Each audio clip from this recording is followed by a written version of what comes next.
말씀을 나누겠습니다. 오늘 에베소서 마지막 강의입니다. 에베소서 6장 13절에서 24절까지 말씀입니다. 우리 함께 봉독하시죠.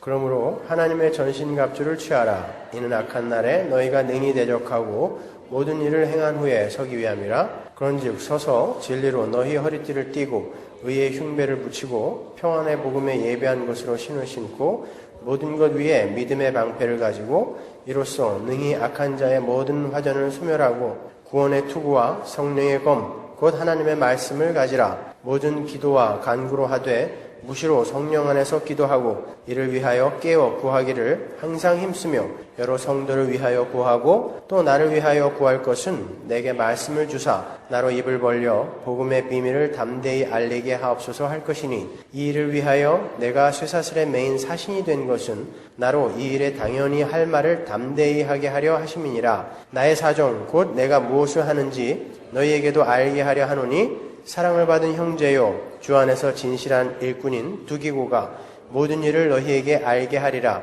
우리 사정을 알게 하고 또 너희 마음을 위로하게 하기 위하여 내가 특별히 저를 너희에게 보내었노라. 아버지 하나님과 주 예수 그리스도에게로부터 평안과 믿음을 겸한 사랑이 형제들에게 있을지어다. 우리 주 예수 그리스도를 변함없이 사랑하는 모든 자에게 은혜가 있을지어다. 아멘. 우리는 지난 2주에 걸쳐서 믿음의 방패에 대해서 공부를 했습니다. 믿음은 하나님께로부터 주어지는 것이지만 그 주어진 믿음을 발휘하는 것은 우리의 몫이라고 했습니다. 성령께서 우리에게 들어오셔서 믿음을 선물해 주시지만 성령이 우리 대신 믿어주시지는 않아요. 그렇죠? 우리가 분명히 해야 할 일이 있습니다. 우리는 우리에게 주어진 온전한 믿음을 연약한 이 육신과 제한된 시간과 공간 속에서 체험적으로 이제 나의 것으로, 주관적인 나의 것으로 만들어가는 거예요. 그게 신앙 생활인 것입니다. 그리고 그 믿음을 발휘하여 악마의 화전을 즉시 꺼버릴 수 있게 되는 것이죠. 베드로전서 1장 27절 한번 가볼까요? 너희는 저를 죽은 자 가운데서 살리시고 영광을 주신 하나님을 그리스도로 말미암아 믿는 자니 너희 믿음과 소망이 하나님께 있게 하셨느니라. 너희가 진리를 순종함으로 너희 영혼을 깨끗하게 하여 거짓이 없이 형제를 사랑하기에 이르렀으니 마음으로 뜨겁게 피차 사랑하라. 너희가 거듭난 것이 썩어질 씨로 된 것이 아니요 썩지 아니할 씨로 된 것이니 하나님의 살아있고 항상 있는 말씀으로 되었느니라. 그러므로 모든 육체는 풀과 같고 그 모든 영광이 풀의 꽃과 같으니 풀은 마르고 꽃은 떨어지되 오직 주의 말씀은 쇠세토록 있도다 하였으니 너희에게 전한 복음이 곧 이 말씀이니라. 그렇죠? 그런데 그렇게 하나님의 계시, 말씀에 의해 주어지는 그 참 믿음을 거스르면서 악마가 거짓으로 던지는 것이 바로 기적이나 신비 같은 그런 눈에 보이는 것들이라고 했어요. 악마는 눈에 보이는 그런 성취감이나 만족감으로 눈에 보이지 않는 진짜 그 믿음으로 말미암아 오는 그 기쁨을 대체시켜서 성도들이 진짜 믿음을 소유하는 것을 자꾸 막고 있다라고 제가 설명해 드렸습니다. 그런데 이렇게 아무리 성경에 입각해서 설명을 해드려도 좀채로 자기가 기존에 갖고 있었던 그런 엉터리 믿음을 이렇게 부수려고 하는 사람들이 별로 없는 것 같아요. 참 안타깝습니다, 제가. 스키너의 심리상자 열기라는 그런 책을 보면은 인지 부조화 이론이라는 게 나와요. 그 인지 부조화 이론이라는 것은요, 어떤 사람이 믿고 있던 것과 이 사실이, 현실이 충돌을 일으켰을 때 그 사람은요, 자신의 믿음이 잘못되었다라는 것을 고치는 것이 아니라, 잘못되었다라는 것을 인정하고 고치는 것이 아니라, 그 대신에 사실을 자기의 믿음에 꿰어 맞춘다는 거예요. 모든 인간이 그렇다는 것이죠. 원래 미국의 그 레온 파이닝거라는 사람에서 처음 만들어진 이론인데 말이죠. 이 이론이 어디서 언제 만들어졌는지 아세요? 예전에 미국의 미네소타주에 시한부 종말론자들이 모여가지고 종말을 기다렸던 그런 때가 있었어요. 12월 21일인가요? 그때 이제 주님이 다시 오신다고 모든 걸 다 팔아가지고 신앙 공동체를 이루고 살던 사람들이 있었어요. 그날이 되자 미국의 유수의 방송국 TV 카메라들이 다 그걸 지켜보고 있었는데 안 왔어요. 예수님이. 그때 그 사람들이 어떻게 했는지 아십니까? 사람들은 굉장히 그들이 낙심하고 실망할 줄 알았는데 그 카메라 앞에서 바로 뭐라 그랬냐면은 굉장히 기쁨의 외침을 외치면서 이렇게 이야기했어요. 우리가 세상의 빛으로 열심히 살아냈더니 하나님께서 세상의 종말을 조금 늦춰주셨다. 이렇게 이야기했다고요. 거기에서 레오 파이닝거가 만들어낸 것이 바로 인지부조화의 이론을 만들어 놓은 거예요. 사람들은 자기가 믿고 있었던 그 믿음과 그리고 사실이 충돌을 일으키게 되면은 이 사실을 믿음에 맞게 뜯어 고치려고 하지 이 믿음을 쉽게 고치려고 하지 않는다는 것이죠. 오직 성령이 임한 자만이 이걸 뜯어 고칠 수 있다는 것입니다. 황우석 박사가 사기꾼으로 판명이 났을 때 왜 수많은 사람들이 광화문에 촛불 들고 나갔는지 아십니까? 이 사람이 사기꾼이라는 게 판명이 되면 자기가 믿었던 것을 바꿔야 되기 때문에 이걸 인정하고 싶지 않았던 거예요. 그래서 수많은 사람들이 광화문에 가서 황우석은 옳아야 돼를 외친 거예요. 걔가 진짜여야 돼 이렇게 외친 거라니까요. 그게 인지부조화의 이론이라는 것이죠.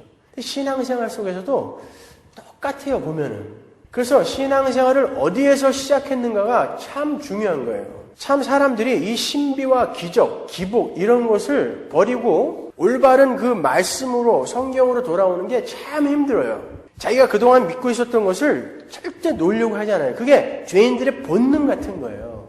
근데 성령이 임한 자는 그냥 확 뜯어 고치고 돌아오게 됩니다. 그래서 우리 교회에 그나마 이만큼 남아있는 거 아닙니까 여러분? 여기도 얼마나 기복신앙, 신비주의, 기적 쫓아다녔던 사람이 얼마나 많아요. 제가 알고 있는 사람만 반이네요 여기 보니까. 근데 어떻게 여러분이 여기 와서 앉아 계세요? 매주 그걸 깨고 있는데 언제까지 하나 보자 그러고 그냥 앉아 있는 거예요? 아니면 진짜 변한 거예요?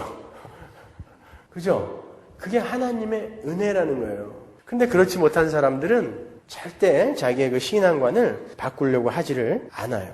지난번에 그 우리 강수자 전도사님이 저한테 그러더라고요. 어떻게 목사님처럼 그렇게 강하게 복음만을 전하는데 사람들이 이렇게 남아있는지 기적 같대요. 우리 교회는. 맞아요. 그게 기적이라고 하는 거예요.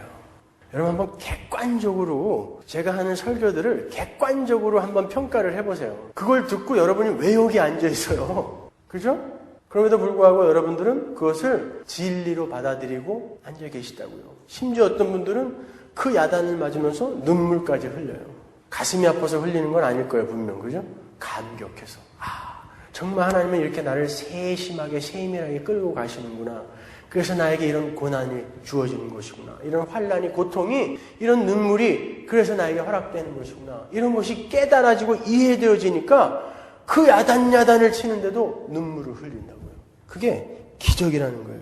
자, 오늘은 구원의 투구와 성령의 검 그리고 사도가 그 모든 전신갑주 위에 얹어놓고 있는 기도에 대해서 간단하게 살펴보고 에베소서를 다 마치도록 하겠습니다. 성도들은 예수를 믿고 난 후에도 사실 많은 혼란의 시간을 맞게 돼요. 이게 정말 예수 믿는 사람들의 삶이 맞나? 왜 예수 믿는데 나한테 이런 일이 일어날까? 왜 예수를 안 믿는 세상 사람들이 예수를 믿는 나보다 더 행복하고 기쁘게 살까? 이러한 많은 질문들이 때때로 성도들을 혼란스럽게 하죠. 여러분도 한 번쯤은 그런 질문들을 해보셨을 거예요. 그때 우리에게 필요한 것이 바로 구원의 투구인 거예요. 혼란스러운 머리, 혼란스러운 생각을 지켜주는 그런 것, 보호해주는 것. 그것이 바로 구원의 투구예요. 그런데 그냥 막연히 구원의 투구 그러면 너무 막연하죠? 구원의 투구를 어떻게 쓰라는 말이에요? 좀 생각해 보세요. 구원의 투구, 말은 좋은데 구원의 투구를 어떻게 쓰는 거예요? 사도 바울이 다른 서신서에서도 그 구원의 투구를 언급한 적이 있습니다. 그것을 찾아보면 그 의미가 조금 선명하게 나타나요. 데살로니가전서 5장 5절 보세요.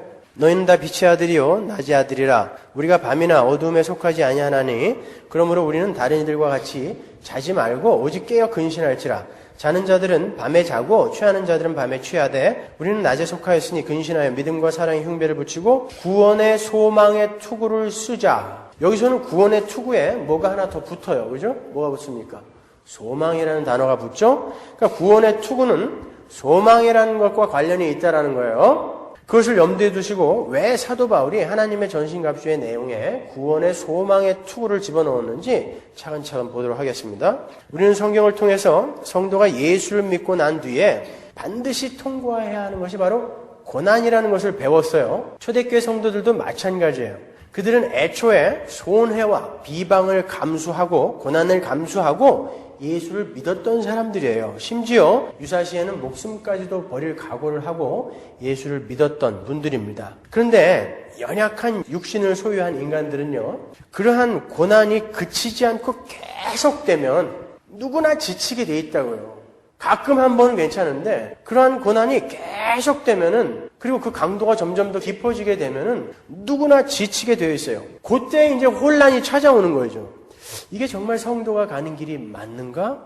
왜 전지전능한 하나님이 이런 거 하나 막아주지 못할까? 이런 기독교가 정말 나에게 영생을 허락해 주기는 하는 걸까? 그리고 왜 나만 이렇게 져주고 섬겨주고 살아야 되는가? 하나님은 그렇게 살아온 내게 어떤 유익을 줬는가? 이런 막 혼란 속에 빠지게 된다고요. 왜냐하면 우리가 예수를 믿고 고난을 받아도 이 땅에서 가시적으로 우리에게 주어지는 유익이 별로 나타나지 않거든요. 그렇기 때문에 그런 것들이 오래되게 되면은 사람들이 이제 혼란스러워진다고요. 그런 것 때문에 쓰여진 책이 히브리서고 요한계시록이 그렇잖아요. 서신서들이 대부분 그런 것 때문에 쓰여진 거예요.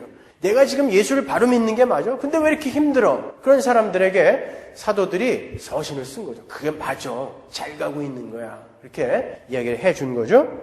그렇게 그런 의심과 혼란이 성도를 괴롭힐 때, 그러한 혼란 끝에 어떤 사람들은 다시 그냥 방종한 삶을 살게 되기도 하고요. 어떤 사람들은 신앙 자체를 부인하는 지경까지 가게 돼요.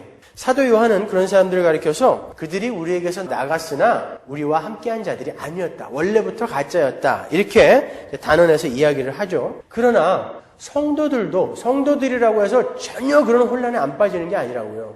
성도들도 분명 그러한 오랜 인내 끝에 의심이나 혼란 속으로 빠져들기도 한단 말이죠. 여러분, 예수님을 처음 보고 보라, 세상 죄를 지고 가는 하나님의 어린 양이다 라고 척 알아봤던 세례 요한, 그리고 예수님에게 세례를 베풀 때 성령이 하늘에서 비둘기처럼 임하는 것을 직접 본 세례 요한도 감옥에 오래 갇혀 있다 보니까 의심이 생겼어요. 혼란스러웠죠. 그래서 뭐라고 그랬습니까? 예수님께 당신이 오실 그이가 맞습니까? 물어봤다니까요. 당신이 메시아가 맞는데 왜 내가 여태 감옥에 있어야 돼요? 그거 물어본 거예요. 당신이 오실 메시아가 진짜 맞습니까? 성령의 음성을 듣고 성령이 비둘기처럼 임하는 걸 봤고, 그리고 예수님을 척 보고 보라, 세상 죄를 지고 가는 하나님의 어린 양이다라고 알아봤던 세례 요한까지도 그러한 혼란 속에 던져지더라는 거예요. 마귀의 미혹은 그토록 집요하고 강한 것입니다, 여러분. 긴 병에 효자 없다고. 고난의 강도가 너무 깊어지고 그 기간이 기약 없이 길어지면 누구나 다 인내심의 한계를 맞게 되는 거죠. 그때 마귀가 그 혼란을 틈타고 들어와서 우리를 이제 미혹하는 거예요. 야, 떠나. 뭘 그런데도 계속 거기에 그렇게 죽치고 앉아있니? 떠나. 이런 식으로 우리를 미혹하죠. 성경에는 초대교회에서 실제로 그러한 인내심의 한계가 드러나는 장면이 몇 곳 등장해요. 그 중에 우리 베드로 후서 3장으로 한번 가서 확인하고 가죠. 3절. 먼저 이것을 알지니 말세에 기롱하는 자들이 와서 자기의 정욕을 조차 행하며 기롱하여 가로되 주의 강림하신다는 약속이 어디 있느뇨? 조상들이 잔후로부터 만물이 처음 창조할 때와 같이 그냥 있다 하니. 초대교회 성도들은 곧 다시 오마 하고 가셨던 예수님이 그들의 생전에 꼭 오실 줄 알고 기다렸어요. 근데 1년이 가고 2년이 가고 3년이 가고 10년이 되었는데도 예수님이 안 오세요. 게다가 박해는 점점 심해졌어요. 그때 마귀가 기롱하는 자들을 시켜서 미혹했다는 거예요. 야, 다 거짓말이야. 오긴 누가 온다고 그래. 야, 오지도 않는 주님 기다리지 말고 그냥 네 마음대로 살아. 네 마음대로 살아. 이런 식으로 미혹을 했다는 것이죠. 구약에도 그러한 혼란을 겪었던 사람들이 자신들의 마음을 기록해 놓은 것이 여러 곳 있어요. 그 중에 대표적인 게 시편 73편이죠. 오랜만에 한번 보고 갈까요? 제가 아주 좋아하는 아삽의 시인데 73편 1절 보세요. 하나님이 참으로 이스라엘 중 마음이 정결한 자에게 선을 행하시나 나는 거의 실족할 뻔하였고 내 걸음이 미끄러질 뻔하였으니 이는 내가 악인의 형통함을 보고 오만한 자를 질시하였음이로다. 악인이 형통한 것을 보고 내가 정말 질투를 느꼈다는 거예요. 저희는 죽는 때에도 고통이 없고 그 힘이 건강하며. 누가요? 악인은 타인과 같은 고난도 없고 타인과 같은 재앙도 없나니 그러므로 교만이 저희 목걸이요 강포가 저희의 입는 옷이며 살찜으로 저희 눈이 솟아나며 저희 소득은 마음의 소원보다 진하며. 그들의 소득은 그들이 소원하는 것보다 더 많아지더라는 거예요. 악인들은. 저희는 능욕하며 악하게 압자하여 말하며 거만히 말하며 저희 입은 하늘에 두고 저희 혀는 땅에 두루 다니도다. 그러므로 그 백성이 이리로 돌아와서 잔에 가득한 물을 다 마시며 말하기를 하나님이 어찌 알랴 지극히 높은 자에게 지식이 있으랴 하도다. 볼지어다 이들은 악인이라 항상 평안하고 재물은 더하도다. 내가 내 마음을 정의하며 내 손을 씻어 무죄하다 한 것이 실로 헛되도다. 내가 내 마음을 깨끗이 하고 내 손을 씻어서 깨끗이 산 것이 정말 헛되다 이렇게 느꼈다는 거예요. 의인이 나는 종일 재앙을 당하며 아침마다 징책을 보았도다. 의인은 종일 재앙을 당하며 아침마다 징책을 보았어요. 왜? 하나님이 그를 거룩한 자로 만들어 가야 되니까, 자식 새끼로 만들어 가야 되니까 종일 징책을 당하고 종일 재앙을 당했어요. 그런데 악인들은 이렇게 평안하게 죽을 때도 때깔곱게 죽더라라는 거예요. 우리가 한 번쯤은 해봤던 투정이죠. 그렇죠? 하박국도 똑같은 투정을 부렸었어요. 하박국 1장 2절 보세요. 여호와여 내가 부르짖어도 주께서 듣지 아니하시니 어느 때까지리이까. 내가 강포를 인하여 외쳐도 주께서 구원치 아니하시나이다. 어찌하여 나로 간악을 보게 하시며 패역을 목도하게 하시나이까. 대저 겁탈과 강포가 내 앞에 있고 변론과 분쟁이 일어났나이다. 이러므로 율법이 해이하고 공의가 아주 시행되지 못하오니 이는 악인이 의인을 에워쌌으므로 공의가 굽게 행함이니이다. 주께서는 눈이 정결하심으로 악을 참아보지 못하시며 패역을 참아보지 못하시거늘 어찌하여 괴율한 자들을 방관하시며 악인이 자기보다 의로운 사람을 삼키되 잠잠하시나이까. 이렇게 우리의 인내심이 한계에 다다랐을 때 우리는 혼란을 겪게 되는 거예요. 왜 이런 일을 하나님이 허락하실까? 왜 악인들을 더 형통하게 하실까? 왜 가짜 교회를 더 크게 부흥시켜 주실까? 그때 구원이라는 소망스러운 목적지를 확인하는 것, 그것이 바로 구원의 투구인 거예요. 베드로가 어떻게 그 구원의 투구를 쓰고 있었는지 한번 볼까요? 베드로후서 3장 8절 사랑하는 자들아 주께는 하루가 천년 같고 천년이 하루 같은 이 한 가지를 잊지 말라. 주의 약속은 어떤 이에 더디다고 생각하는 것 같이 더딘 것이 아니라 오직 너희를 대하여 오래 참으사 아무도 멸망치 않고 다 회개하기에 이르기를 원하시느니라. 그러나 주의 날이 도적같이 오리니 그날에는 하늘이 큰 소리로 떠나가고 체질이 뜨거운 불에 풀어지고 땅과 그 중에 있는 모든 일이 드러나리로다. 이 모든 것이 이렇게 풀어지리니 너희가 어떠한 사람이 되어야 마땅하뇨. 거룩한 행실과 경건함으로 하나님의 날이 임하기를 바라보고 간절히 사모하라. 그날에 하늘이 불에 타서 풀어지고 체질이 뜨거운 불에 녹아지려니와 우리는 그의 약속대로 의에 거하는 바 새하늘과 새 땅을 바라보도다. 그러니까 예수님이 오긴 언제 와? 야, 그리고 예수 믿는 사람들이 왜 그렇게 지지도 궁상맞게 그렇게 살아야 돼? 라고 기로하는 자들이 미혹할 때에 베드로는 뭘 봤다는 거예요? 소망을 봤다는 거죠. 새하늘과 새 땅이라는 소망을 봤다는 거예요. 아니야, 그래, 니들이 생각할 때는 오래 기다린다, 오래 참아야 된다라고 생각할지 모르지만 그날은 금방 올 거야, 속히 올 거야. 그래서 나는 그 소망만 바라볼 거야. 이게 구원의 투구란 말이죠. 그렇게 이야기하면서 그렇게 소망을 확인시켜 놓은 다음에 베드로가 뭐라고 이야기하는지 보세요. 14절. 그러므로 너희는 절대 좌절하거나 의심하거나 포기하지 말고, 이런 뜻이에요. 사랑하는 자들아 너희가 이것을 바라보나니 그 구원의 소망의 투구, 그것을 바라보는 자들은 주 앞에서 점도 없고 흠도 없이 평강 가운데서 나타나기를 힘쓰라. 또 우리 주의 오래 참으심이 구원이 될 줄로 여기라. 우리 사랑하는 형제 바울도 그 받은 지혜대로 너희에게 이같이 썼고 또 그 모든 편지에도 이런 일에 관하여 말하였으되 그 중에 알기 어려운 것이 더러 있으니 무식한 자들과 굳세지 못한 자들이 다른 성경과 같이 그것도 억지로 풀다가 스스로 멸망에 이르니라. 그러므로 사랑하는 자들아 너희가 이것을 미리 알았은즉 무법한 자들의 미혹에 이끌려 너희 굳센 데서 떨어질까 삼가하라. 오직 우리 주 곧 구주 예수 그리스도의 은혜와 저를 아는 지식에서 자라가라. 영광이 이제와 영원한 날까지 저에게 있을지어다. 그런 인내심에 한계 상황이 닥치더라도 절대 그 구원의 소망을 놓지 말고 끝까지 성도다운 삶을 견지하라는 거예요. 그렇게 하기 위해서는 너희들이 하나님을 더 많이 알아가야 된다. 이렇게 우리에게 권고를 하는 것이죠. 여러분, 우리 성도들에게 닥치는 환난이나 고난은 어느 때 어느 시기에 잠시 있다가 사라지는 것이 아니에요. 고난은 왜 우리에게 주어지는 거라고 그랬죠? 우리의 거룩을 위해서, 우리의 하나님의 자녀됨을 위해서 우리에게 주어지는 거라고 그랬죠. 그런데 우리는 죽는 날까지 우리 안에 있는 죄의 오염과 부패성과 싸우면서 가는 거란 말이에요. 그렇기 때문에 죽는 날까지 우리에게 오는 거예요. 그래서 우리에게 인내가 필요한 거고 오래 참음이 필요한 거라니까요. 잠깐 있다가 말 거면은 오래 참아라, 인내하라, 끝까지 붙들어라 이런 말 안 한단 말이죠. 그러나 우리는 끝까지 싸워야 되기 때문에 끝까지 참는 자는, 끝까지 이기는 자는 이에요. 자, 우리 히브리서로 가서 우리 성도들에게 끝까지 고난이 있어야 하는 이유를 한번 보고 넘어가죠. 히브리서 10장 32절 보세요. 전날에 너희가 빛을 받은 후에 고난의 큰 싸움에 참은 것을 생각하라. 자, 빛을 받은 후에는 즉시 고난의 큰 싸움이 오는 거예요. 혹 비방과 환난으로서 사람에게 구경거리가 되고 혹 이런 형편에 있는 자들로 사귀는 자 되었으니 그렇게 힘든 사람들과 너희들이 동역자로서 그렇게도 살았으니 너희가 갇힌 자를 동정하고 너희 산업을 빼앗기는 것도 기쁘게 당한 것은 그때는 예수를 믿게 되면은 유대인들이 길드라는 상인 조합에 안 넣어줬기 때문에 산업을 거의 뺏겨버렸단 말이죠. 그럼에도 기쁘게 산업을 뺏긴 것은 고난의 이유가 나옵니다. 더 낮고 영구한 산업이 있는 줄 알미라. 성도가 당하는 고난의 이유가 뭐라고 나와요? 더 낮고 영구한 산업이 있는 줄 알게 하기 위해 우리에게 고난이 있는 거예요. 그 소망을 더욱더 확실하게 해주기 위해 우리의 산업도 뺏기는 거고 우리가 딴 사람들한테 비방도 당하는 거고 그러는 거죠. 이게 헬라어 원문에는요.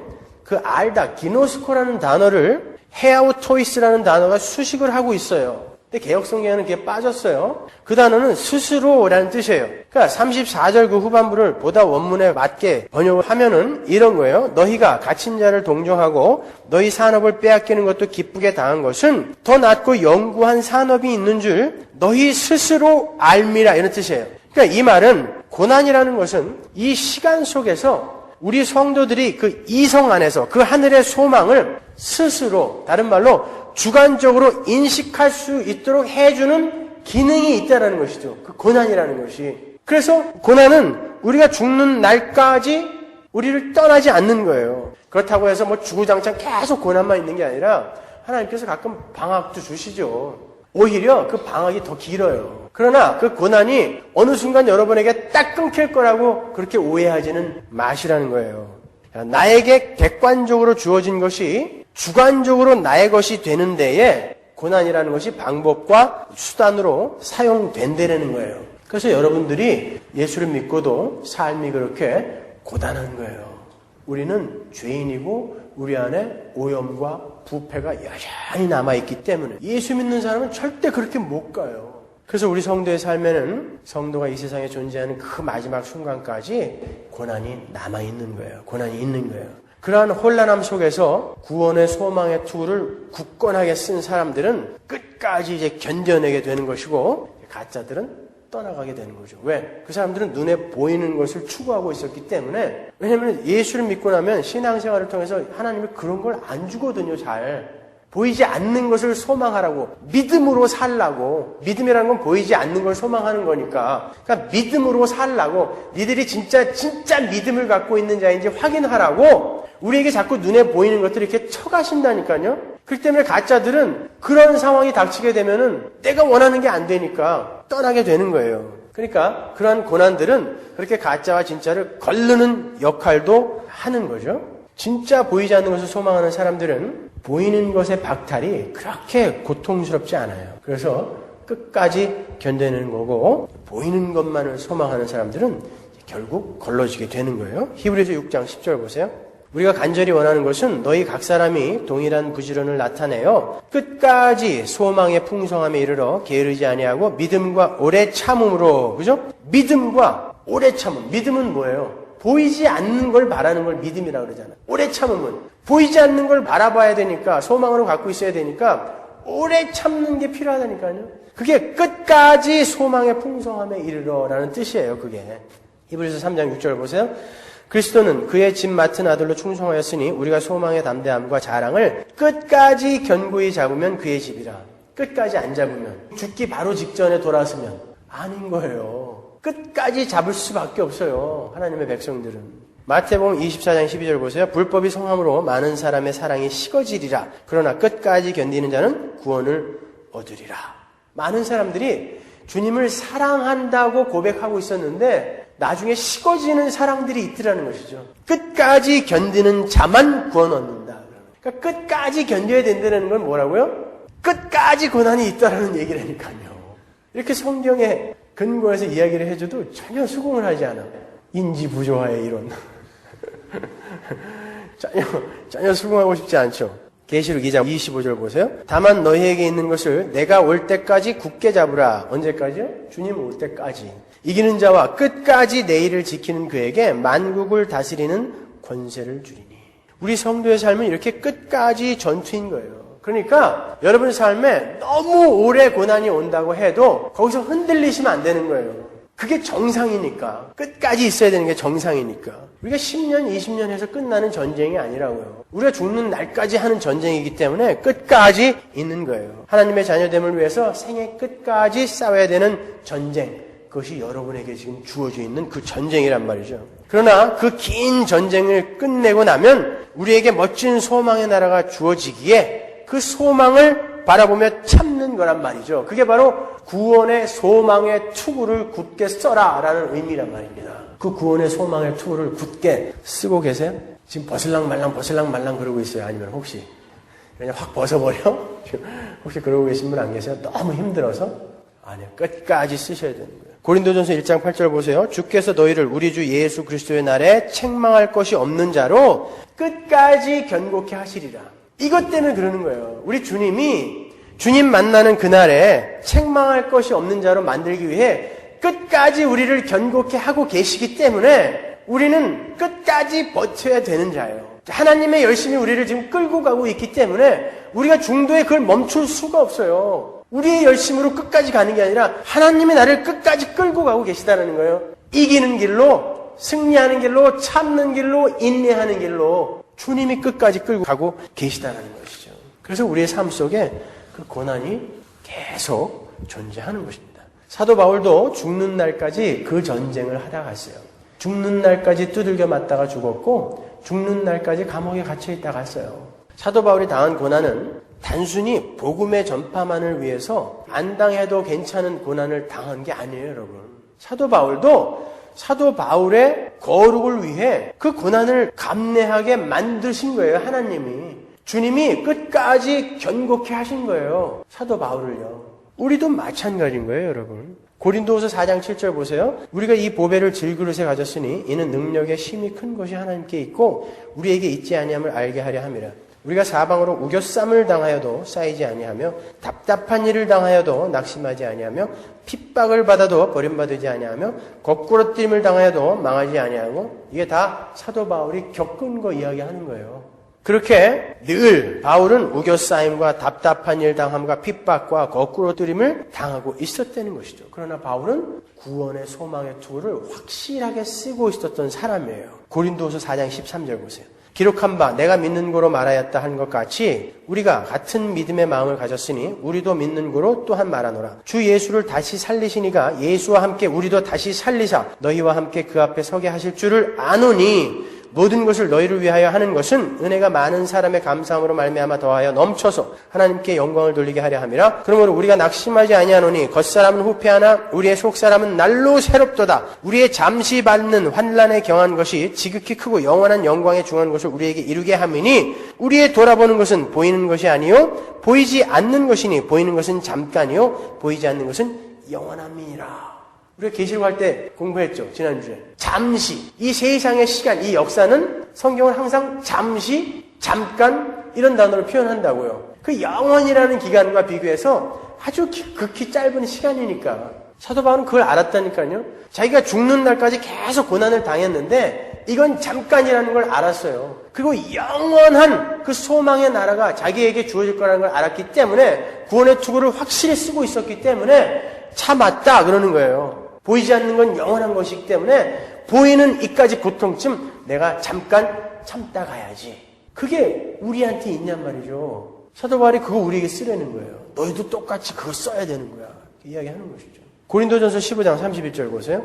내가 범인처럼 에베소에서 맹수로 더불어 싸웠으면 내게 무슨 유익이 있느냐. 죽은 자가 다시 살지 못할 것이면 내일 죽을 터이니 먹고 마시자 하리라. 죽으면 끝이라면, 죽는 게 끝이라면, 야, 살아있을 때 즐기다, 실컷 즐기다가 죽자. 그럴 거 아니냐. 그러나 부활이 있다. 영원한 나라가 있다. 그러니까 속지 말라. 악한 동무들은 선한 행실을 더럽히나니. 마귀는 우리의 혼란을 타고 들어와서 우리의 행실을 더럽히려고 한단 말이에요. 자포자기하게 만들고 절망하게 만들어서 A까지 거 그냥 막 살다 가지 뭐 이렇게 만들어 버린다라는 것이죠. 누가? 악한 동무들이. 재밌는 표현이죠. 악한 동무들. 그 동무들은 왜 그런지 모르겠어요. 34절 보세요. 깨어 의를 행하고 죄를 짓지 말라. 보세요. 그 악한 동무들이 너희들을 그렇게 미혹한다 할지라도 너희들은 깨어 있어라. 절대 자포자기 하지 말고 죄를 짓지 말아라. 하나님을 알지 못하는 자가 있기로 내가 너희를 부끄럽게 하기 위하여 말하노라. 우리가 조금 전에 읽었던 하박국의 혼란, 그 혼란은 어떻게 끝났어요? 우리가 뭐 거의 외우는 구절이죠. 하박국 3장 17절 보시겠어요? 비록 무화과 나무가 무성치 못하며 포도나무에 열매가 없으며 감람나무에 소출이 없으며 밭에 식물이 없으며 우리의 양이 없으며 외양간에 소가 없을지라도 이게 다 뭐예요? 고난이죠. 이게 세상적으로 말하는 고난. 나는 여호와를 인하여 즐거워하며 나의 구원의 하나님을 인하여 기뻐하리로다. 이런 상황 속에서도 하박국은 그 구원의 소망, 그 투구를 확실히 쓰고 있었기 때문에 그 상황을 그냥 즐겼고 기뻐했다는 것이죠. 그게 구원의 투구를 쓴 사람들의 특징인 거예요. 시편 73편의 기자인 아삽은 어떻게 아까 그 구절의 혼란을 해결했는지 한번 볼까요? 17절 보세요. 하나님의 성소에 들어갈 때에야 저희 결국을 내가 깨달았나이다. 내가 하나님을 알고 그 진리의 비밀을 깨닫게 되자 왜 악인들이 저렇게 형통하고 나는 왜 이렇게 깨기만 하면 징계를 받고 깨기만 하면 고통 속에 던져지는지 내가 깨달았습니다. 그러는 거예요. 주께서 참으로 저희를 미끄러운 곳에 두시며 파멸에 던지시니 저희가 어찌 그리 졸지에 황폐되었는가 놀람으로 전멸하였나이다. 나중에 그들이 그렇게 될 거라는 것이죠. 지금 이 땅에서 보이는 이 세상에서 잘 먹고 잘 살고 그들이 형통한 것 같이 보이지만 그들의 결국이 어떻게 될 것인지 이 사람이 봤다는 거예요. 주여 사람이 깬 후에는 꿈을 무시함 같이 주께서 깨신 후에 저희 형상을 멸하시리이다. 우리가 사는 이 세상은 일장충몽 그냥 꿈 같은 거예요. 우리 성도들이 이 세상의 삶은 그냥 꿈처럼 여겨버려야 된다는 것입니다. 내 마음이 산란하며 내 심장이 찔렸나이다. 내가 이같이 우매무지하니 주의 앞에 짐승이 오나 내가 항상 주와 함께하니 주께서 내 오른손을 붙드셨나이다. 주의 교훈으로 나를 인도하시고 후에는 영광으로 나를 영접하시리니 이 구원의 투구죠. 확실히 알고 있잖아요. 하늘에서는 주 외에 누가 내게 있으리요 땅에서는 주밖에 나의 사모할 자 없나이다. 내 육체와 마음은 쇠잔하나 마음은 내 마음의 반석이시요 영원한 분기시리라. 주밖에 사모할 자 없나이다. 이 땅에서 누구만 사모해야 되는 거예요?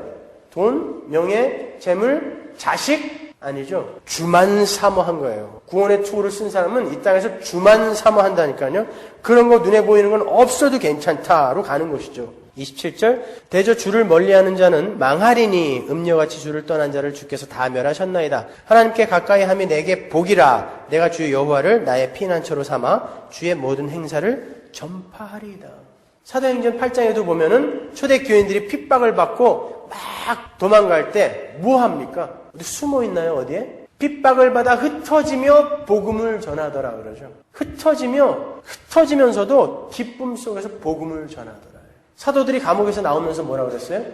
어떻게 우리 같은 인간들을 예수 그리스도로 말미암아 고난을 받는 그 자리로 옮겨주셨는가? 그것 때문에 기뻐 찬양하며 나왔다고 그러죠. 그게 구원의 소망의 투구를 확실하게 쓰고 있는 사람들인 것입니다. 우리 신앙의 선배들은 이렇게 마귀가 혼란스러움과 의심으로 공격을 해올 때에 하늘로 눈을 돌려서 구원의 소망을 굳게 잡아서 그 상황들을 이겨냈어요. 여기 계신 분들 중에도 많이 힘들어하는 분들이 계신 거 제가 알고 있어요. 그때 여러분 구원의 투구를 확실히 쓰십시오. 그 상황을 바라보지 말고 그 상황을 바라보면서 하나님 이것 좀 해결해 주세요. 예, 물론 우리는 연약하니까 그런 기도도 해야죠. 그러나 거기에만 머무르지 말고 그 상황 이면에 있는 그 하늘의 소망을 먼저 좀 바라보시란 말이에요.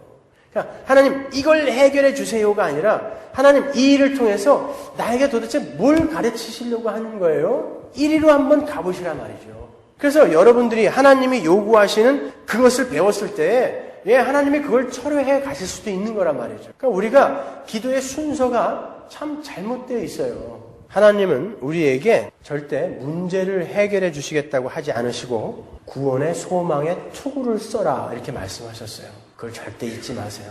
구원의 소망의 투구를 써라 그랬지 내가 그거 해결해 줄게 그러지 않았단 말이죠. 그러니까 우리 거기에 순종하자 말이에요. 절대 왜 나만 이렇게 고통을 당하는 거야 그렇게 투정 부리시지 말란 말이에요.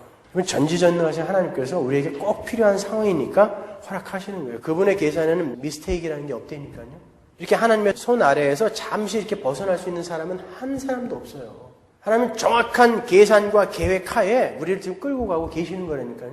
그러니까 그 상황을 우리가 내가 하나님의 자녀라는 것이 확인이 됐으면 그 상황을 우리가 받아들이면서 그냥 인정하자 말이에요. 디모데후서 3장 12절 보세요. 무릇 그리스도 예수 안에서 경건하게 살고자 하는 자는 핍박을 받으리라. 헬라어 원문에는 이 문장에 판타스라는 단어가 들어가 있어요. 그 말은 모두라는 뜻이거든요. 그러니까 예수를 믿는 사람들은 모두 하나님의 뜻에 맞게 살도록 끌려가게 되어 있고 그 사람들이 모두 여러 모양의 핍박으로 향하게 된다는 것을 사도 바울이 여기서 확언해 주고 있는 거예요. 그 핍박 앞에 모두를 써놓으세요. 그게 들어가 있다고요. 거기에 모두 핍박을 받으리라요. 어떤 사람만 핍박을 받으리라가 아니라 모두. 그러니까 우리가 처해진 상황 속에서 열심히 그냥 우리의 소망을 확고히 챙기면 되는 거예요. 저도 그게 스트레스로 너무 쌓여가지고 그걸 풀어보려고 이모저모로 정말 많이 노력했어요. 운동을 열심히 해보기도 하고 술을 한 잔 먹어보기도 하고 깜짝 놀라시네. 근데 안 돼요. 그건 스트레스가 아니라 하나님이 우리에게 겪어내라고 주신 것이기 때문에 어떤 것으로도 풀리지가 않아요. 그냥 감내하고 겪어내야 되는 것이니까요, 우리가. 그래서 이제는 그냥 즐기고 누리기로 했어요, 그것도. 그냥 이거 어떻게 풀어볼까 이런 시도 안 하고 그냥 그 안에서 그냥 그 소망의 투구만 굳게 잡기로 했어요. 그렇게 가는 거예요, 여러분. 그 찬란한 이 고난만 잘 견디고 나면 그 찬란한 소망의 나라가 나에게 주어지겠지라는 그 소망, 그 구원의 투구만 잘 붙들고 잘 이겨내자 말이죠. 왜 나만 유독 이렇게 고생을 하고 왜 저 사람들은 나보다 고생을 덜 할까? 이런 것으로도 하나님과 투정하지 말란 말이죠, 우리가요. 예수님께서 요한복음 21장에서 베드로에게 너 지금까지는 네가 원하는 것으로 네가 하고 싶은 대로 살았지만 이제 늙어서는 네가 두 팔을 벌리고 남에 의해서 네가 원치 않는 곳으로 끌려다닐 거다 이렇게 이야기했어요. 그래놓고는 그게 베드로가 어떻게 죽을 것인지를 이야기한 거다라고 했죠. 그때 베드로가 뭐라 그러죠? 요한이 그 옆에 있으니까 주님 쟤는요? 그랬다고요. 예수님 뭐라 그랬어요? 너나 잘해. 남들이 어디로 갈 건지 그런 거 관심 두지 말고 그냥 너에게 주어진 네 상황 속에서 너나 잘해. 그랬다니까요. 우리 보고 하시는 소리예요, 그게요. 왜 쟤는 저렇게 행복해요? 나는 이렇게 지지도 궁상인데? 그러지 말라는 거예요. 그 사람 나름대로의 고난이 있어요. 나름대로의 핍박이 있다니까요. 그러니까 비교해서 자꾸 나는 제일 고난받는 것 같고 나는 제일 하나님께 미움받는 것 같아. 나는 팥쥐집에서 사는 콩쥐인가 봐. 뭐 이렇게 생각하면 안 된단 말이죠. 다 누구나 다 동일한 고난 그리고 모두 다 핍박 속에 던져지는 거예요. 그 사람이 예수 믿는 사람이 맞다면. 근데 어떤 사람은 진짜로 아무런 고통도 없고 아무런 고난도 없고 늘 행복하기만 하고 하는 일마다 그냥 잘 되기만 한다면 그 사람은 우리와 함께 가는 사람이 아닐지도 몰라요. 그러니까 부러워하지도 말아요. 그 사람은 그렇게 살다가 영원한 곳에 가서 아뜨거 하고 있을 거니까 비교하시지 말란 말이에요. 남들하고. 웨스트민스터 신학교의 조직신학 교수인 싱클레어 퍼거슨이라는 교수님이 있어요. 그분이 이 에베소서의 전신갑주 부분을 주의하면서 이런 말을 했더라고요. 하나님의 전신갑주를 잘 들여다보고 있으면 사단의 공격이 얼마나 거세며 지속적인 것인지를 알 수 있다. 사단은 일방적으로 성도들을 두들겨 패고 있으며 성도는 전신갑주를 입고 견뎌내고 있는 것이다. 그래서 성도들에게는 오래 참음이 필요한 것이다. 정확하게 잘 본 거예요. 여러분 지금 우리가 전신갑주 공부했는데 그걸 한번 잘 그려보세요. 머릿속으로. 여기 미대 출신들 많으니까 한번 그려보세요. 무지무지한 갑옷이에요. 그게 왜 필요하다고요? 사단이 밖에서 계속 두들겨 패고 있다니까요, 우리를. 그래서 우리에게 필요하다라고 한 거예요. 하나님이 내가 다 막아줄 테니까 야 그까짓 거 필요 없어. 다 벗어버려. 거추장스럽게 그거 왜 입고 있니? 이렇게 말씀 안 하시고 너희 이거 꼭 입어야 된다. 이렇게 이야기했다니까요. 이 퍼거슨이 잘 본 거죠. 그거는 사단이 지금 우리를 말할 수 없는, 우리가 정말 상상할 수도 없는 강도로, 그리고 상상할 수도 없는 방법으로 우리를 계속 지금 패고 있는데 우리가 그걸 인식을 못하고 있다는 것이죠. 그러니까 여러분, 그 하나님의 전신갑주를 정말 열심히 입으셔야 돼요. 진지하게 입으셔야 돼요. 아니, 치열하게 입으셔야 돼요. 마지막으로 하나님의 전신갑주 중에서 유일한 공격무기인 우리 성령의 검에 대해서 공부를 하겠습니다. 본문 17절을 보면 성령의 검은 곧 하나님의 말씀이다 라고 이렇게 친절하게 설명을 해주고 있어요. 사단은 성도를 거짓과 위장, 위선, 속임수로 공격을 하죠. 사단이 갖고 있는 무기라고는 그거밖에 없어요. 속임수예요. 사단의 안에는 진리라는 것, 참이라는 게 전혀 없기 때문에 사단은 거짓과 속임수로 우리를 공격을 한다고요. 요한복음 8장 44절 보세요. 너희는 너희 아비 마귀에게서 났으니 너희 아비의 욕심을 너희도 행하고자 하느니라. 저는 처음부터 살인한 자요 진리가 그 속에 없으므로 진리에 서지 못하고 거짓을 말할 때마다 제 것으로 말하노니 이는 저가 거짓말장이요 거짓의 아비가 되었음이니라. 예, 거짓의 아비예요. 거짓의 아비. 그러한 거짓의 아비인 사단의 그 속임수를 격파할 수 있는 무기가 뭐겠어요? 진리죠. 그죠? 거짓을 격파할 수 있는 건 진리. 진리가 뭐예요? 하나님의 말씀이죠. 그러면 14절에서 우리가 공부했던 진리의 허리띠와 오늘 본문의 그 성령의 검은 어떤 차이가 있는 걸까요? 분명히 그 진리의 허리띠도 하나님의 말씀, 복음이라고 이야기했잖아요. 오늘 본문에 나오는 그 말씀은 레마라는 단어, 로고스라는 단어가 아니라 레마라는 단어가 쓰였거든요. 많은 분들이 로고스와 레마의 차이를 여러 가지로 설명을 하지만 사실 그렇게 큰 차이가 있는 단어는 아니에요. 레마 선교회에서 이상하게 자기들이 레마는 내 안에 들어와서 내 것이 된 말씀이 레마다 그러는데 웃기는 소리 하지 말라 그러세요. 그냥 막 혼용해서도 써요. 그런데 굳이 차이를 찾아내면 로고스라는 것은 전체적인 의미가 있는 거고 레마라는 것은 부분의 의미가 있어요. 그러니까 로고스, 진리의 허리띠라는 것은 전체적인 복음, 레마는 성령의 검, 하나님의 말씀은 어떠한 상황이 닥쳤을 때 내가 그때 꺼내서 쓸 수 있는 하나님의 말씀, 부분적인 말씀, 이거를 의미하는 거란 말이죠. 그러니까 성령의 검, 하나님의 말씀은 뭐예요? 어떠한 상황 속에서도 내가 말씀으로 응수하고 대처할 수 있게끔 그 말씀을 내가 내 안에 갖고 있어야 된다는 것이죠. 공부해야 되고 탐구해야 되고 연구해야 되고 심지어 암송할 필요까지 있는 거예요, 여러분. 예를 들어서 사단이 예수님을 미혹하는 장면에서 사단이 네가 만일 하나님의 아들이어든 이 돌들이 떡덩이가 되게 하라 했을 때 예수님이 어떻게 응수하셨죠? 신명기 8장 3절, 그죠? 사람이 떡으로만 살 것이 아니로 하나님의 입으로 나오는 모든 말씀으로 살 것이라, 이렇게 정확하게 그 말씀을 암송해서 대응을 했단 말이죠. 사단이 항상 그렇게 말씀을 왜곡해가지고 우리를 미혹할 거란 말이죠. 그때 우리가 정확한 말씀의 진리를 갖고 그것을 격파해야 된다는 거예요. 그게 바로 레마인 성령의 검, 하나님의 말씀인 거예요. 마태복음 4장 3절 보세요. 그 구절들을 한번 보고 가죠. 시험하는 자가 예수께 나와서 가로되 내가 만일 하나님의 아들이어든 명하여 이 돌들이 떡덩이가 되게 하라. 예수께서 대답하여 가라사대 기록되었으되, 보세요. 그죠? 기록되었을 때 예수님은 말씀으로 구약의 어딘가에서 보았던 그 말씀, 기록된 말씀으로 사단에게 응수한단 말이죠. 사람이 떡으로만 살 것이 아니요 하나님의 입으로 나오는 모든 말씀으로 살 것이라 했느니라 하시니, 이에 마귀가 예수를 거룩한 성으로 데려다가 성전 꼭대기에 세우고 가로되 내가 만약 하나님의 아들이어든 뛰어내리라 기록하였으되 저가 너를 위하여, 사단도 기록하였으되, 어디에서? 시편에 나오는 말이잖아요, 이게. 그죠? 기록하였으되 저가 너를 위하여 그 사자들을 명하시리니 저희가 손으로 너를 받들어 발이 돌에 부딪히지 않게 하리로다 하였느니라. 예수께서 이르시되 또 기록되었을 때 여전히 말씀으로만 응수하시죠. 너희의 주 너희 하나님을 시험치 말라 하였느니라 하신데, 마귀가 또 그를 데리고 지극히 높은 산으로 가서 천하 만국과 그 영광을 보여 가로되 만일 내게 엎드려 경배하면 이 모든 것을 내게 주리라. 이에 예수께서 말씀하시되 사단아 물러가라. 기록되었으되, 시험을 전부 기록된 말씀으로 응수하시면서 격파해버리신다고요. 그러니까 결국 마귀가 어떻게 했어요? 도망가버리고 천사들이 예수님을 수종들었죠. 마귀를 쫓아낼 수 있는 방법, 여러분이 마귀에 대항해서 응수할 수 있는 방법은 이 말씀밖에 없는 거예요. 지금 여기 계신 분 중에도 말씀으로 그 마귀를 쫓아낸 경험을 하신 분이 있어요, 실제로요. 그 말씀 이외에 어떠한 방법을 써도요, 눕혀놓고 안찰한다고 그러고 안수한다고 두들겨 패고 아무리 해봐야 절대 그 마귀 물러가지 않아요.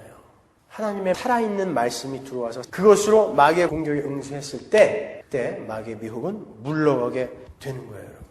한 군데 더 볼까요? 요한복음 10장 31절. 유대인들이 다시 돌을 들어 치려 하거늘 예수께서 대답하시되 내가 아버지께로 말미암아 여러 가지 선한 일을 너희에게 보였거늘 그 중에 어떤 일로 나를 돌로 치려 하느냐. 유대인들이 대답하되 선한 일을 인하여 우리가 너를 돌로 치려는 것이 아니라 참남함을 인함이니 네가 사람이 되어 자칭 하나님이라 함이로다. 예수께서 가라사대 너희 율법에 기록한 바 내가 너희를 신이라 하였노라 하지 않았느냐? 성경은 피하지 못하나니 하나님의 말씀을 받은 사람들을 신이라 하셨거든. 하물며 아버지께서 거룩하게 하사 세상에 보내신 자가 나는 하나님 아들이라 하는 것으로 너희가 어찌 참남하다 하느냐.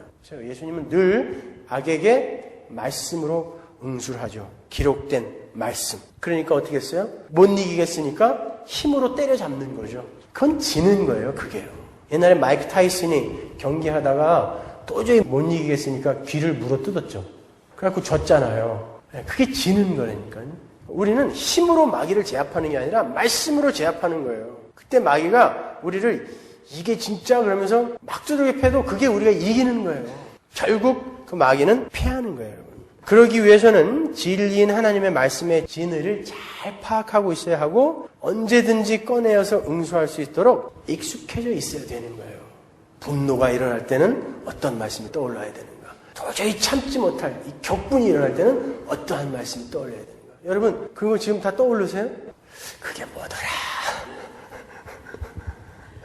그러다가 그냥 꼭 일을 저지르고 말죠. 그게 뭐더라.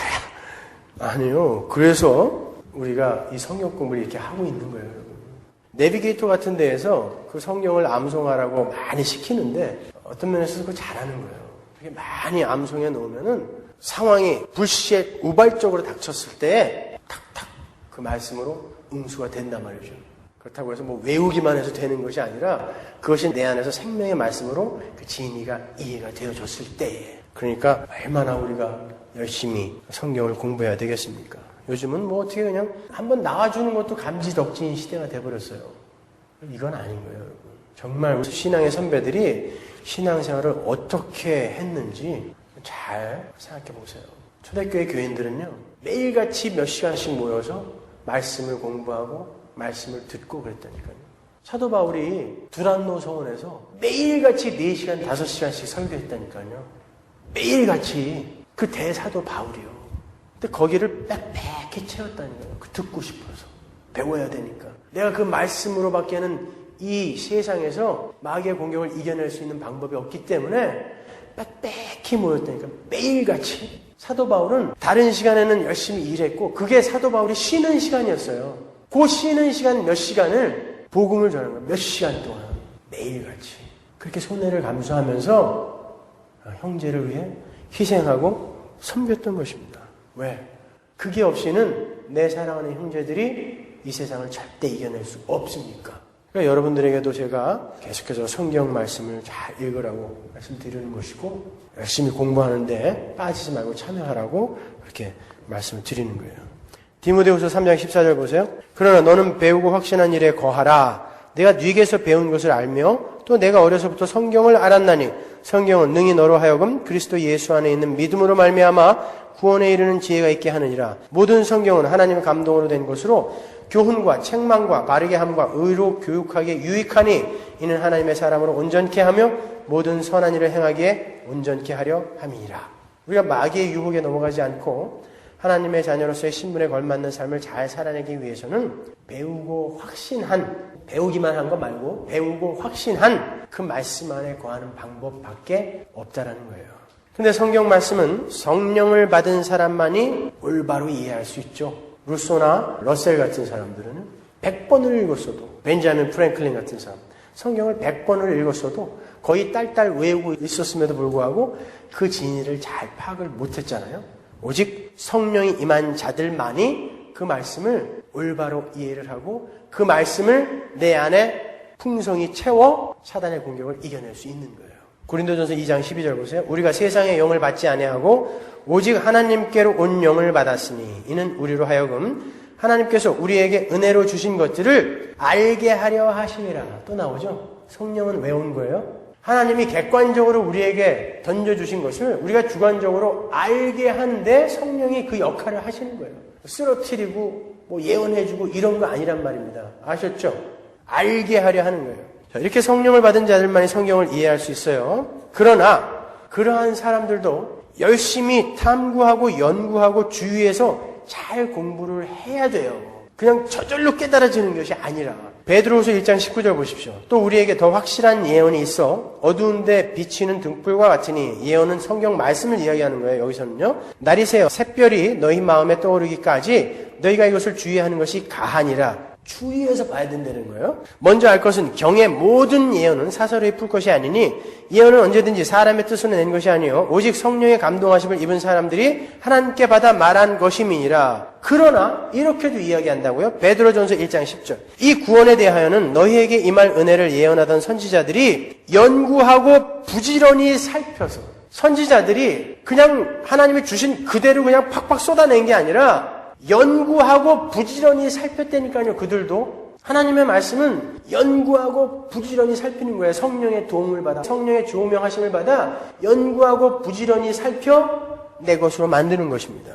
그렇게 열심히 탐구하고 연구하여 올바른 진리를 소유하고 참된 말씀으로 마귀를 대적하게 되면 마귀는 그 진리이신 하나님의 말씀 앞에서 속수무책이 되는 거예요.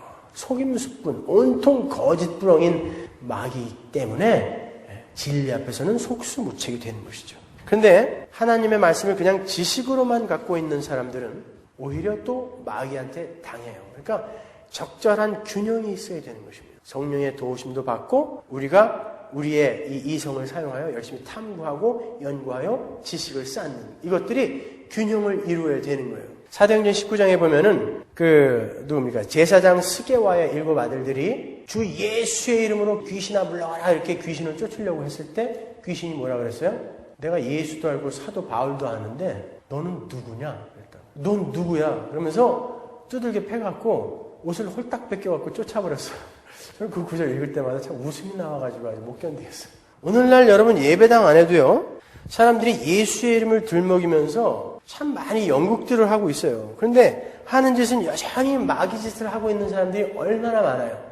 동일하게 오늘날에도 이게 적용되는 말씀인 거예요. 그래서 제가 여러분이 알고 있는 모든 것을 항상 의심하라라고 이야기하는 거예요. 나쁜 의미에서 의심하라라는 것이 아니라 내가 진짜 바로 가고 있는가를 늘 진지하게 탐구하라는 거예요. 정말 여러분이 알고 있는 게 진짜 다 진리예요? 아니라니까요.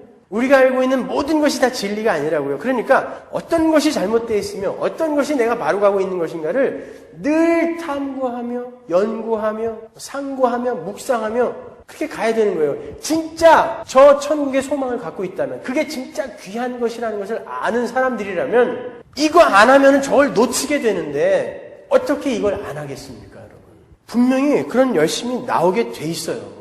어떤 사람들은 또 성령의 조명에 지나치게 이렇게 치우치게 되면은 퀘이커 교도들처럼 또 그렇게 되는 거죠. 그 사람들 예배 드리는 거 보셨어요? 거기 목사도 없죠? 그냥 사람들이 이렇게 삥 둘러 앉아가지고 설교할 사람을 정해놓지도 않아요. 가만히 있다가 성령이 빵 임한 사람이 계시를 받은 사람이 그날 설교를 한다고요. 그럼 나머지는 그냥 듣죠. 그 퀘이커 교도 중에 그 신우회라는 것을 처음 만든 조지 폭스라는 사람이요. 처음엔 굉장히 훌륭한 개혁주의 신학을 했던 사람이었어요. 근데 어느 날부터 자꾸 이 성령의 조명 쪽으로 기울어지기 시작하더니 나중에는 성경을 버렸어요.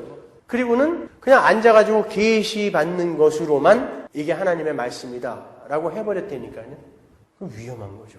그러니까 그렇게 개혁주의 신학을 열심히 지지하고 옹호했던 사람도 나중에 그렇게 변할 수 있다라면 하물며 우리는요 매일매일 확인해야죠. 언제 우리가 떨어져 나갈지 언제 변개할지 우리도 모르는 거예요. 우리 새벽마다 TV에서 살펴보는데 그래서 거기에서 그렇게 배도에 대한 경고를 계속 하고 있는 것입니다. 진짜 하나님에 의해서 선택받은 자가 누군지 우리는 아무도 모르니까 누구도 자신하지 말고 매일매일 확인하라는 거예요. 매일매일. 그래서 제가 여러분들에게 여러분이 알고 있는 모든 것을 의심하라 이렇게 말씀드리는 거예요. 시편 우리 119편 97절 한번 보세요. 내가 주의 법을 어찌 그리 사랑하는지요 내가 그것을 종일 묵상하나이다. 주의 계명이 항상 나와 함께하므로 그것이 나로 원수보다 지혜롭게 하나이다. 내가 주의 증거를 묵상함으로 나의 명철함이 나의 모든 스승보다 승하며 주의 법도를 지킴으로 나의 명철함이 노인보다 승하니이다. 성령이 그 안에 계시고 그리고 하나님의 말씀을 잘 연구하고 탐구하여 이해하게 되어 자기 것으로 갖게 된 사람은 스승보다 노인들보다 훨씬 명철하고 훨씬 지혜롭게 되어진다는 것이죠. 말씀의 능력인 거예요. 그게 엉뚱하게 다른 거 공부하려고 하지 말고 말씀을 잘 이해하라는 것이죠. 여러분 역사가 이렇게 진행되어져 가면서 수많은 천재 철학자들이 나타났었어요. 그리고 갔다고요. 그리고 인생을 연구했고 인간을 연구했잖아요. 우주를 연구했잖아요.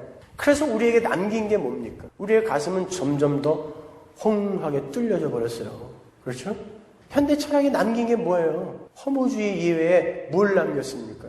모르니까 철학이 진리를 발견해낼 수 없으니까 점점 허무함만 커지는 것이죠. 그걸 무저갱이라고 하는 거예요. 바닥이 없는 지옥. 그걸 허무라고 표현한 것입니다. 그 지옥은 그런 허무를 전혀 해결하지 못한 사람들이 모여서 영원히 불에 탄 곳이 지옥인 거예요. 우리는 그 허무, 무저갱이 예수 그리스도로 메꿔진 사람들이고 우리는. 그런데 그것을 깨달은 사람들이 그 달고 오면 하나님의 말씀에 그렇게 진지하지 않을 수가 있단 말이에요. 그건 말이 안 되는 거예요, 여러분. 마지막으로 그 성령의 검, 말씀이 어떤 힘이 있는지 한번 보자고요. 시편 119편 101절 내가 주의 말씀을 지키려고 발을 금하여 모든 악한 길로 가지 아니하였사오며 주께서 나를 가르치셨으므로 내가 주의 규례에서 떠나지 아니하였나이다. 주의 말씀의 맛이 내게 어찌 그리 단지요 내 입의 꿀보다 더하니이다. 주의 법도로 인하여 내가 명철케 되었으므로 모든 거짓 행위를 미워하나이다. 주의 말씀은 내 발의 등이요 내 길의 빛이니이다. 이렇게 말씀 속에 젖어 사는 사람들에게서는 하나님의 자녀다움이 그 말씀으로 말미암아 나타나게 되는 것이죠. 그리고 말에 있어서도 주의를 하게 돼요.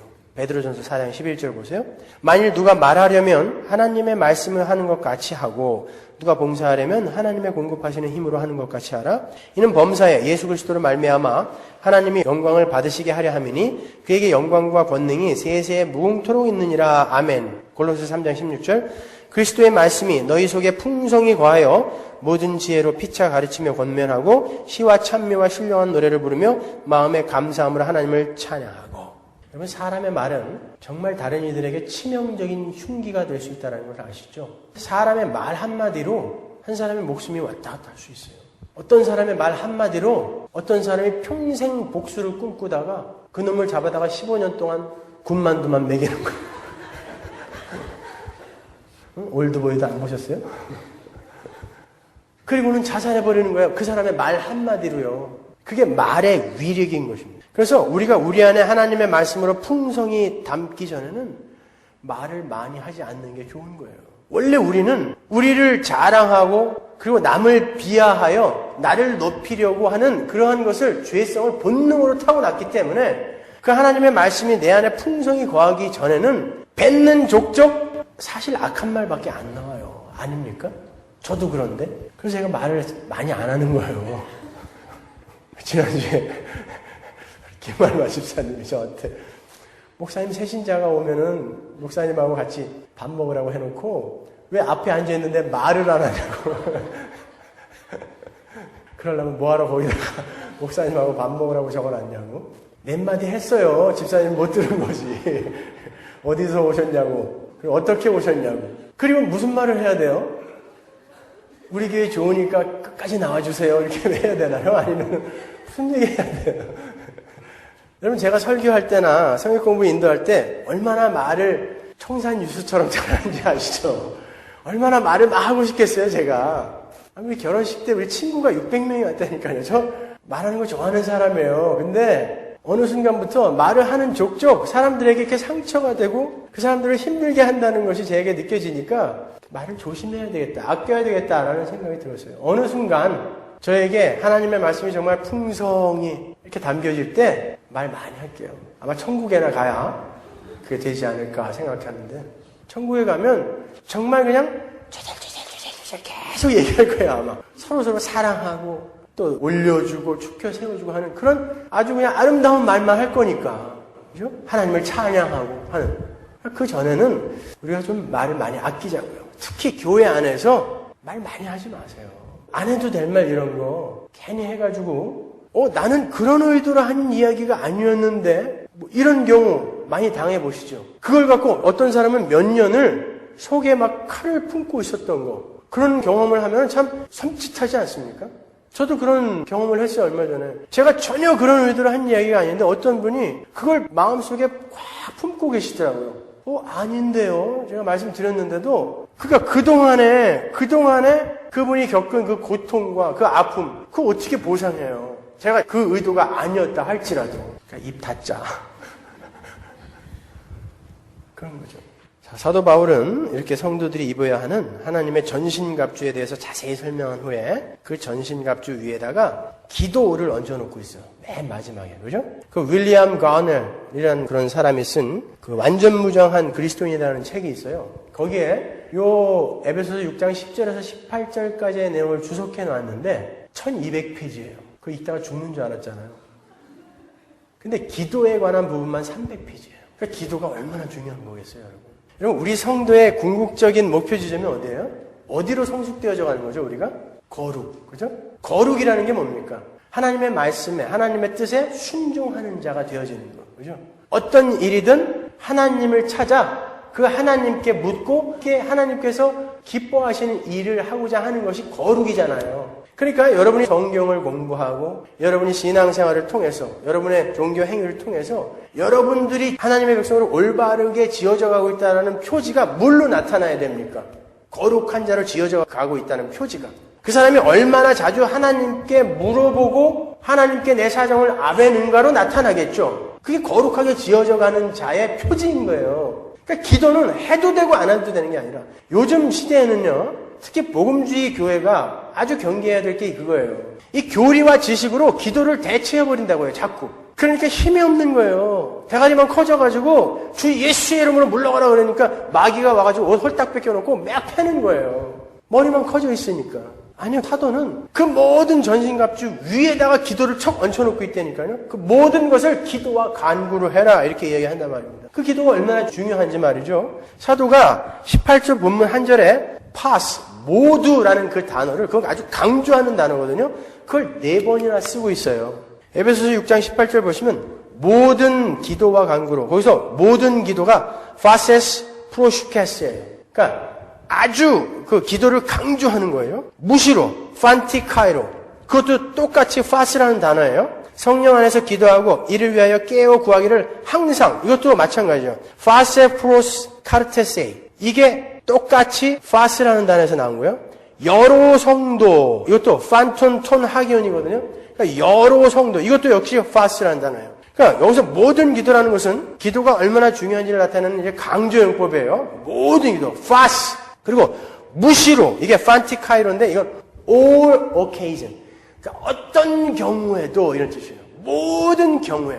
네가 기쁠 때, 슬플 때, 행복할 때, 눈물 날 때, 어떤 경우에도 기도하라는 거예요. 네가 원하는 거 있을 때만이 아니라 어떤 경우에도 필요하다는 거예요. 그래서 거기다가 모두라는 그 단어를 그 앞에다가 척 갖다 붙여놓은 거예요. 그리고 항상 파세 프로스 카르테 레세이, 이거는 always예요. always. 그러니까 항상. 그러니까 우리 신자의 삶 속에서 기도라는 것은 책임이며 의무라는 거예요. 항상 해야 되는 거라는 거예요. 마지막으로 여러 성도, 판톤톤 하기온. 이 말은 모든 성도, all saints라는 뜻이거든요. 그러니까 우리가 어떻게 모든 성도를 위해서 기도할 수 있어요? 성도가 얼마나 많은데. 저는 우리 교인들 한 사람 한 사람 놓고 기도하기도 정말 시간이 너무 오래 걸리는데 어떻게 모든 성도를 위해 기도할 수 있죠? 그거는 모든 성도를 위해서 기도하라는 것이 아니라 그것도 강조용법인 거예요. 기도는 너만 위해서 하는 게 아니라 네 이웃을 위해서 하는 게 기도라는 것을 알려주는 거예요. 그래서 모든 성도를 위해 기도하라. 그 성도를 위해, 이웃을 위해 기도를 하려면 늘 그들에게 관심을 갖고 있어야 되죠. 그들이 뭘 필요로 하는지, 어떤 것을 요구하는지 알아야 되니까. 그러니까 너만 생각하지 말어. 이런 뜻이에요. 그래서 all saints, 모든 성도를 위해 기도하라. 그러는 거예요. 사도 바울은 그렇게 모든 성도들을 위한 기도에 대해서 강조를 하면서 19절에서 예를 들어줘요. 나를 위해서 기도해다오. 그렇게요. 6장 19절 보세요. 또 나를 위하여 구할 것은 내게 말씀을 주사 나로 입을 벌려 복음의 비밀을 담대히 알리게 하옵소서 할 것이니. 이 일을 위하여 내가 쇠사슬의 메인 사신이 된 것은 나로 이 일에 당연히 할 말을 담대히 하게 하려 하심이니라. 표준 세 번역으로 한번 볼까요? 그 밑에 제가 적어놨죠.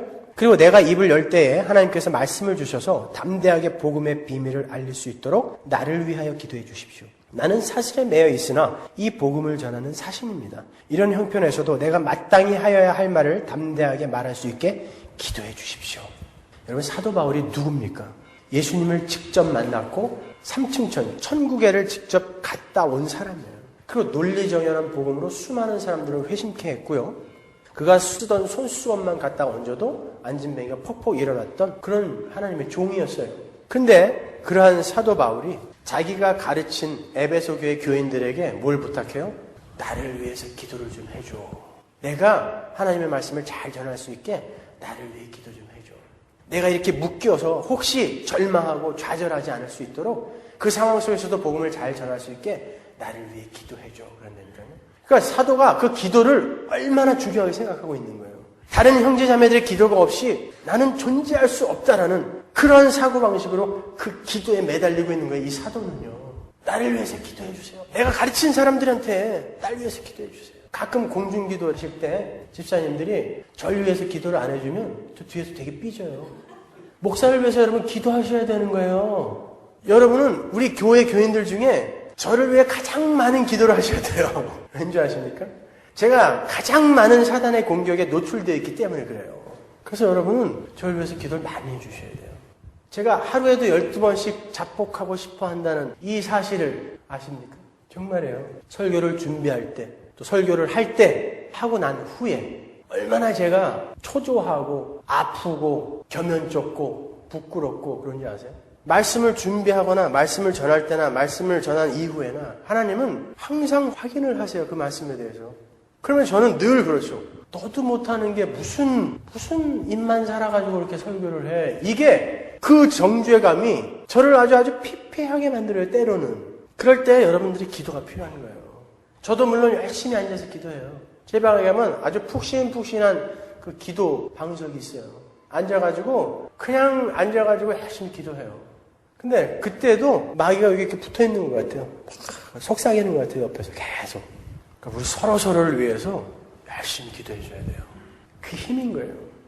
그럼 마귀가 가장 두려워하는 장면이 연약한 성도가 무릎 꿇고 있을 때다. 그런 말이 있어요. 왠지 아십니까?